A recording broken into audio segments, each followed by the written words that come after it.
എറണാകുളത്ത് പനമ്പള്ളി നഗറിലും നെടുമ്പാശ്ശേരിയിലുമുണ്ടായ വൻ തീപിടുത്തത്തെക്കുറിച്ചാണ്.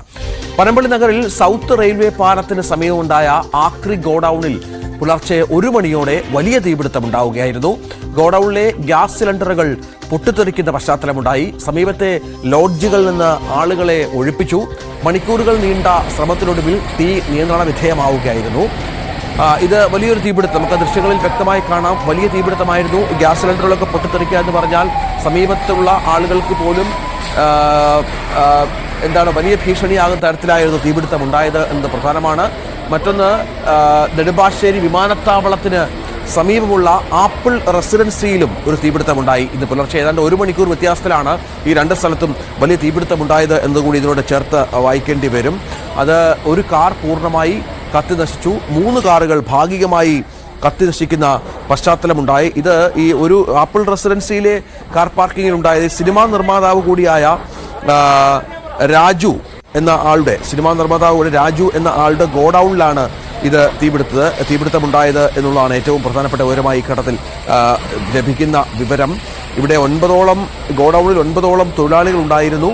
അവരെ രക്ഷപ്പെടുത്തി എന്നുള്ള വളരെ പ്രധാനപ്പെട്ട വിവരം കൂടി, ആശ്വാസകരമായ വിവരം കൂടി ലഭിക്കുന്നുണ്ട്. കാറുകളും ബൈക്കുകളും മറ്റും വലിയ തോതിൽ കത്തിനശിച്ചു. ഡാനി ഇപ്പോൾ ഏറ്റവും പുതിയ വിവരങ്ങൾ പങ്കുവെക്കും. ഡാനി, ഇത് 2 സ്ഥലത്ത് 1 മണിക്കൂർ വ്യത്യാസത്തിലാണ്. അത് നമുക്ക് ദൃശ്യങ്ങൾ കാണുമ്പോൾ വലിയ തീപിടുത്തമായിരുന്നു. ഒരുപക്ഷെ ഭാഗ്യം കൊണ്ടാകും അല്ലെ കൂടുതൽ പ്രശ്നങ്ങളിലേക്ക് കാര്യങ്ങൾ എത്താതിരുന്നത്.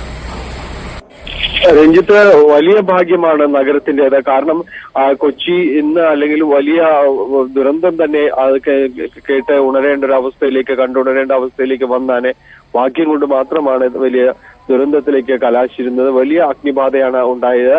പ്രത്യേകിച്ച് അത് സൗത്ത് റെയിൽവേ സ്റ്റേഷനിലേക്ക് പോകുന്ന പ്രധാന ലൈനോട് ചേർന്ന് തന്നെയായിരുന്നു. അതുകൊണ്ട് ഈ സമയത്ത് അവിടെ ഒരു ഗതാഗത നിയന്ത്രണം കൂടി ഏർപ്പെടുത്തിയിട്ടുണ്ടായിരുന്നു എന്ന് തന്നെയാണ് നമുക്ക് ലഭിക്കുന്ന വിവരം. ട്രെയിൻ ഗതാഗതവും ആ സമയത്ത് അതിൽ ഒരു അലർട്ട്, ഒരു മുന്നറിയിപ്പ് എന്ന രീതിയിലേക്ക് അവിടെ ഒരു കരുതൽ പാലിച്ചിരുന്നു ആ സമയത്ത് എന്നാണ് മനസ്സിലാക്കാനായിട്ട് സാധിക്കുന്നത്.